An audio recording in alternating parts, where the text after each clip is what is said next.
Boa noite, estamos com mais um programa Liberdade de Expressão. Grata honra estar com você, nosso amigo telespectador, novamente, todas as segundas-feiras, às 20 horas. E rapidamente, hoje o nosso entrevistado é Marcelo Rafael Fabrão, diretor do Instituto de Pesquisas Impel. Boa noite, Marcelo, tudo bem? Bom dia, Rafael. Vamos falar um pouco sobre pesquisa eleitoral. Você tem um instituto, que é o Instituto Impel. Há quanto tempo você tem esse instituto? Já atuamos no mercado há 5 anos. 5 anos. Qual que é a importância que você vê hoje numa pesquisa eleitoral para balizar um trabalho de campanha, um trabalho de um candidato? Bem, primeiramente, boa noite a todos.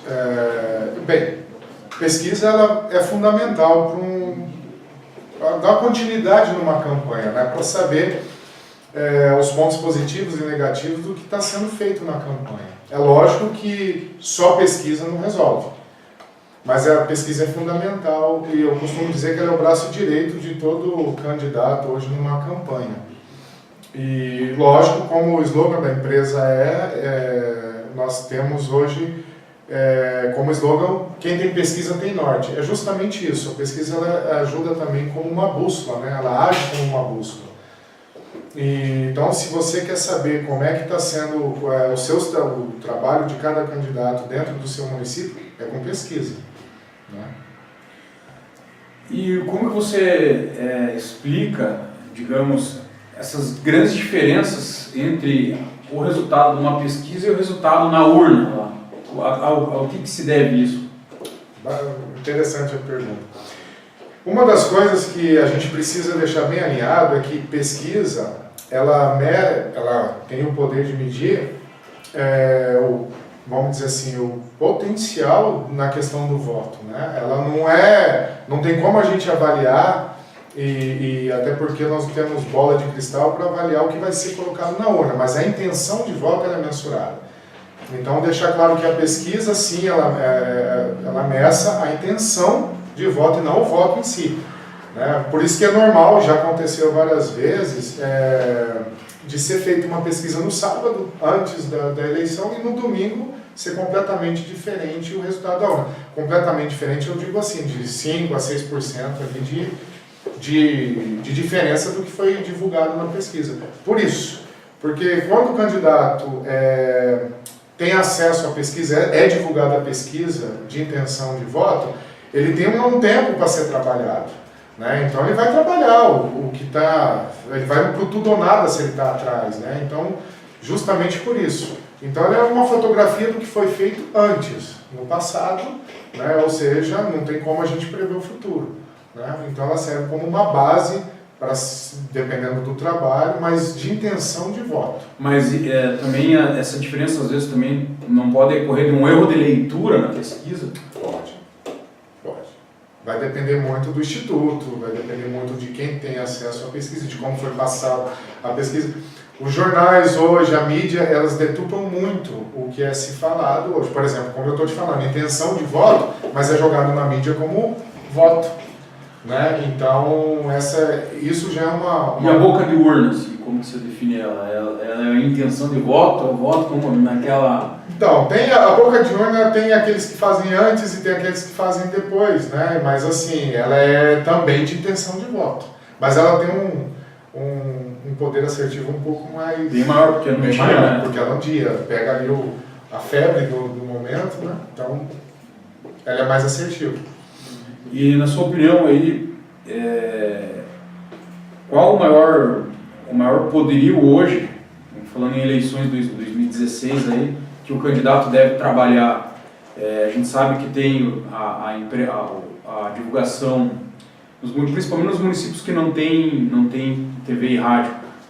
Nós temos o jornal local, né, que é a imprensa inscrita, nós temos a possibilidade das lideranças, que são aqueles que fomentam, que transmitem, né, a ideia. Temos a possibilidade também da internet, que é o WhatsApp, Facebook, as redes sociais em geral, e a televisão, que não a local, e a rádio, que não a local. E dependendo, temos ainda o rádio que também é local, dependendo do município.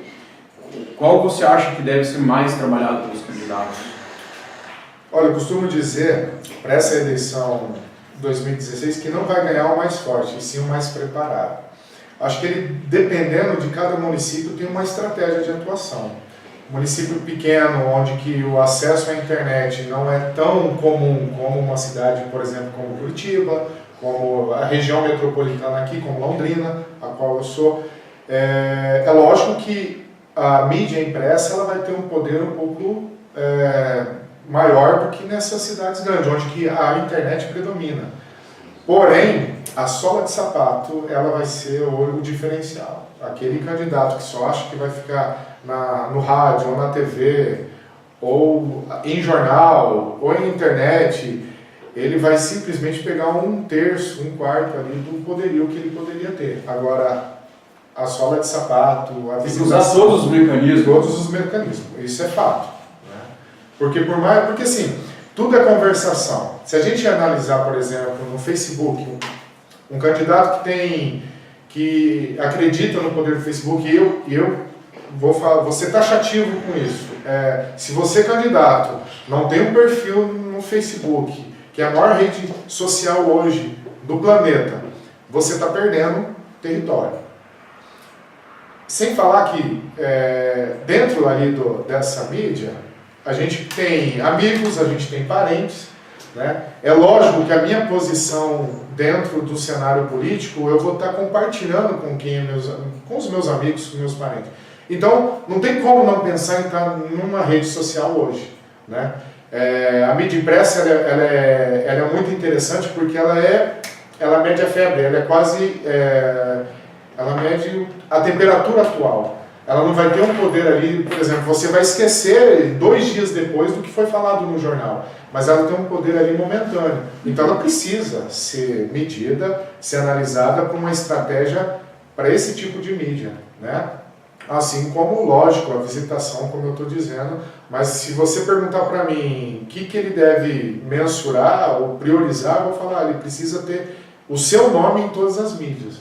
Né? Rádio ela é importante, tem gente que ouve e vai saber que quem ouve é um líder na sua comunidade, na sua rua, né? Então precisa, em todas mas eu vou focar um pouco mais nas redes sociais, eu acho que a bola da vez vai ser as redes sociais. Falando em rede social, muitos contestam a influência dela ou não. De repente, para o lado positivo, ela é mais uma ferramenta, como várias outras. Mas para o lado negativo, ela pode fazer um estrago, né? Ela não traz, vamos dizer assim, é difícil consolidar voto pelas mídias hoje, né? Mas ela tem um poder de destruição muito maior do que qualquer outra mídia, do que televisão, do que rádio, do que jornal. Porque ela fica lá, né? Ela tá lá, tem opiniões e independente do dia vai ter sempre alguém inflamando alguma coisa ali negativa, se o caso for negativo. Mas ela também pode construir um elo importantíssimo e muito positivo para o candidato com o eleitor. Né? Se o candidato ainda, tanto a prefeito como a vereador, não tem uma estratégia dentro de uma mídia social hoje, ele está atrasado, né? Mas ela tem um poder de destruição enorme.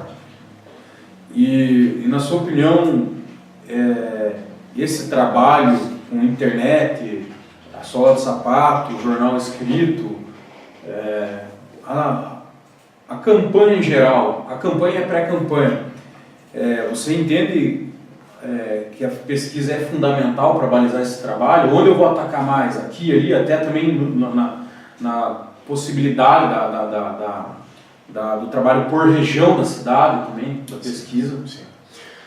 A pesquisa, como eu disse, ela é a bússola. Então, se o candidato ele quer saber como agir, ele precisa de uma pesquisa antes, para saber como é que está o cenário. Você trabalha com pesquisa quantitativa e qualitativa ou só? Sim, quantitativa e qualitativa. Você podia só falar a diferença de uma para outra para o nosso... A qualitativa, ela é um pouco mais, vamos dizer assim, mais delicada, ela é um pouco mais prolongada, porque a gente trabalha aspectos qualitativos de um determinado assunto. Então, se a gente for levantar um perfil de um candidato que não é, ou já é candidato, a gente vai levantar alguns temas, E dentro de uns estudos, dentro de uma análise, a gente vai abordar isso de uma esfera qualitativa. A gente fala até qualitativa porque ela vai trazer esse perfil ou esse assunto que a gente vai abordar e de uma forma um pouco mais detalhada do que uma pesquisa quantitativa. Então ela requer tempo, isso não quer dizer quantidade de entrevista, né, que é o diferencial para uma pesquisa quantitativa.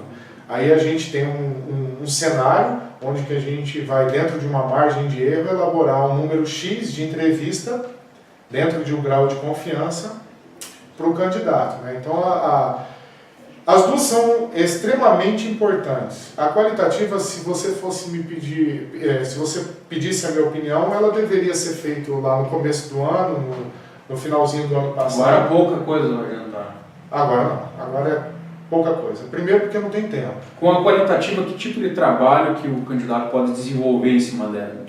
Sim, o perfil a ser montado, né? A imagem a ser montada. É feito vídeos, né, na pesquisa. Sim, vídeos e gravações em áudio. Qual que é a quantidade de entrevistas, geralmente, em pesquisa? Depende da pesquisa quali, né? Então, dependendo dela, vai ser 18, 20 entrevistas. E essas entrevistas é mostrado para quem contratou, né? Só para quem contratou.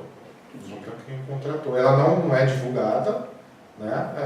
Não há necessidade para ser divulgada, porque ela é extremamente para uso acadêmico, para estudar mesmo, para se montar então esse perfil. Agora a diferença da quantitativa, né? A quantitativa, apesar que dependendo da situação, a quantitativa acerta bem. Certo. Acerta bem. E na sua opinião hoje, uma campanha eleitoral, qual a quantidade de pesquisas que o candidato deve fazer, na sua opinião, hoje? Uma por semana, uma a cada 15 dias, considerando que o nosso prazo de campanha eleitoral é 45 dias? Olha, se ele tiver condição de fazer no mínimo uma a cada 15 dias, o ideal seria uma por semana. Uma por semana. Uma por semana. Porque você falou... Porque se você falar uma a cada 15 dias, são 45 dias de campanha, vão ser 3 pesquisas. Isso, 3 pesquisas. E uma semana para outra pode mudar muita coisa numa eleição. Muda muita coisa. Você falou o detalhe dessa campanha. Tempo. A gente não vai ter tanto tempo. 45 dias.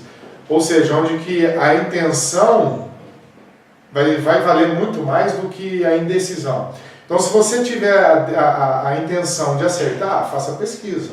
Tem uma pesquisa junto. Agora, você corre o risco de essa indecisão de se vai, se não fazer, pode ser fatal o risco, né? Outra situação, na sua opinião, tem um candidato que trabalha com um instituto, daí ele desconfia daquele instituto ou ele contrata um outro. Qual o número ideal de institutos de pesquisa para se trabalhar? 1, 2, 3, 4, 5? Qual que é o... Olha, vai depender muito do instituto, de quanto tempo ele já tem trabalhado com esse instituto. Eu tenho clientes a qual ele não precisa de outro instituto. Uhum. A gente já alinhou um certo tempo de trabalho, já programou, já planejou algumas ações, mas eu recomendo sempre 2 institutos ali, é interessante para você fazer uma comparação, já porque, por isso, para a gente não errar, né? Institutos são falhos, como você mesmo disse, muda muita coisa de uma semana para outra, então para evitar um pouco essa questão de surpresa, né, num determinado momento, então é bom ter mais de um instituto. Margem de erro, vou falar sobre margem de erro. Por exemplo, o Campo Magro, eu sei que a margem de erro varia de 4 a 5 pontos, né? 5 pontos geralmente nas pesquisas, Tamandaré eu sei que é 4, 5 pontos. Você vai lá e faz em torno de 300 a 400 entrevistas, dependendo do Campo Magro, você faz em torno de 300 e poucos, o Mandaré você pode fazer 400. Como que se faz para diminuir essa margem de erro? Só para você explicar para o telespectador. E, por exemplo, Curitiba, se faz uma pesquisa, você consegue chegar numa margem de erro de 3 pontos, 2 pontos. Dá uma esmiuçada, uma explicada melhor. Esse é um assunto, vamos dizer assim, pedrinha no sapato de todo instituto, né? O pessoal reclama muito, às vezes, do número de entrevista para aquela margem de erro, né? Infelizmente, a pesquisa não é barata. A pesquisa ela é uma ferramenta cara. E assim, como eu costumo dizer, para você saber o tipo sanguíneo de uma pessoa, você não precisa tirar 30 litros de sangue, né? Então, assim, com esse exemplo, quanto mais entrevistas, claro que a margem de erro fica menor. Mas não há necessidade, por exemplo, de fazer em Campo Magro, para uma margem de erro de 3%, fazer 500 entrevistas. Londrina, para uma margem de erro a 3%, se faz 600 a 700 entrevistas. Por que isso? Porque estatística não é matemática, não é 2 e 2 não são 4, praticamente isso. Para chegar a uma margem de erro de 3% em Campo Magro, quantas entrevistas tem que fazer? Em torno de 500 entrevistas, 500 e alguma coisa. E daí isso acaba encarecendo a entrevista. Encarecendo a pesquisa, sendo que você vai ter praticamente a mesma... Em Tamandaré, no caso. Tamandaré, 600 entrevistas, mais ou menos, com uma margem de erro de 3%. Tá.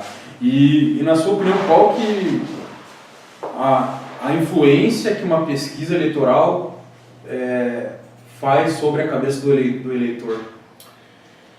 Olha, a pesquisa... Tem muito eleitor que não gosta de perder voto. E quando uma pesquisa é registrada, é divulgada, ela trabalha justamente esse grupo de eleitor, que é aqueles indecisos que não quer perder voto. Então, dependendo do momento, a pesquisa divulgada é uma estratégia para trazer essa turma. Né? E ela muda bastante, né? Dependendo do número de indecisos que tem na região. Agora, ela não faz, vamos dizer assim, ela não tem o poder de mudar o voto, né? Ela simplesmente é uma ferramenta de estratégia, justamente para esse número de indecisos. Vale a gente saber quantos tem nessa cidade, né? Se você falar para mim, vamos fazer uma pesquisa registrada, eu vou falar, vamos fazer uma antes para a gente ver como é que está. Né? Não estou dizendo em manipulação, vou deixar bem claro, por isso até então que a gente prefere estar fazendo uma pesquisa antes, para ver se compensa divulgar ou não. Né? Porque dependendo se você achar que você está bem, se você não está, vai ser um tiro no pé. Né? E você falou de registro de pesquisa, a gente sabe que é obrigatório o registro da pesquisa em ano eleitoral para a sua divulgação. O registro da pesquisa, ela encarece muito ela ou não? Sim. Daí você precisa de assinatura, só para esclarecer para o nosso telespectador, é matemático, estatístico? Estatístico, a empresa primeiro, a empresa ela tem que estar apta a estar registrando, ela tem que estar... Tem que ter algum cadastro na Justiça Eleitoral? Sim, ela tem que estar com cadastro na Justiça Eleitoral. O estatístico ele tem que estar no CONRE, né, que é o Conselho Regional de Estatístico, ele tem que ser credenciado. E assim, o que a gente vai ter que ter a linha jurídica, né, até às vezes por impugnação ou não, são o que exatamente pede a Justiça Eleitoral, né, mas o fundamental mesmo é o estatístico credenciado. Por último, o debate. Você acha que o debate pode influenciar no resultado da eleição? Claro, claro. E o que você acha do candidato que está na frente não ir no debate? Você acha que isso é uma estratégia boa ou não? Ou depende do caso? Depende do caso. Né? Campanha passada eu trabalhei com um candidato e ele bem nas pesquisas, muito bem nas pesquisas, mas ele não quis ir no debate.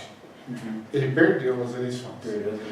Porque assim, ele precisa mostrar para o público, para o eleitorado, principalmente para o seu eleitorado, que ele é capacitado. Não, e outra coisa, os caras às vezes têm que entender que não é o Lula que tem história no país, não é o Requião, entendeu?